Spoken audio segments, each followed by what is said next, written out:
Exile and Return. When Philip returned to Pella, he fell in love with and married Cleopatra Eurydice in 338 BC, the niece of his general Autolycus. The marriage made Alexander's position as heir less secure, since any son of Cleopatra Eurydice would be a fully Macedonian heir, while Alexander was only half Macedonian.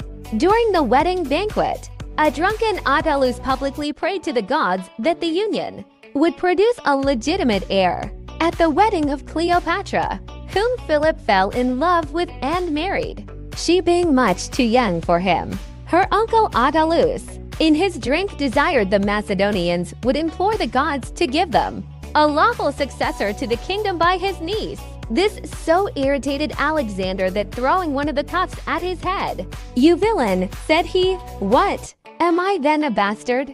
Then Philip, taking Autolycus's part, rose up and would have run his son through.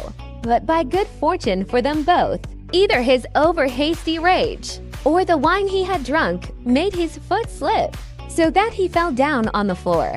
At which Alexander reproachfully insulted him. "See there," said he, "the man who makes preparations to pass out of Europe into Asia, overturned in passing from one seat to another." Plutarch, describing the feud at Philip's wedding. In 337 BC, Alexander fled Macedon with his mother, dropping her off with her brother, King Alexander I of Epirus, in Dodona, capital of the Molossians.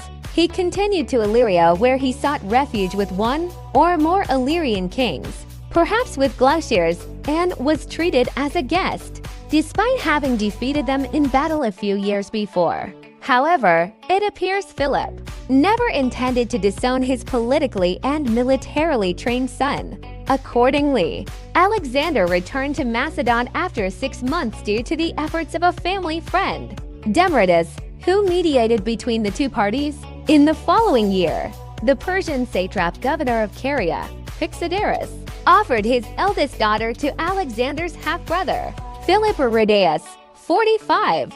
Olympias and several of Alexander's friends suggested this showed Philip intended to make Aridaeus his heir. Alexander reacted by sending an actor, the Sallust of Corinth, to tell Pixoderus that he should not offer his daughter's hand to an illegitimate son, but instead to Alexander. When Philip heard of this, he stopped the negotiations and scolded Alexander for wishing to marry the daughter of a Carian, explaining that he wanted a better bride for him. Philip exiled 4 of Alexander's friends, Harpalus, Nearchus, Ptolemy, and Arigeus, and had the Corinthians bring the Sallust to him.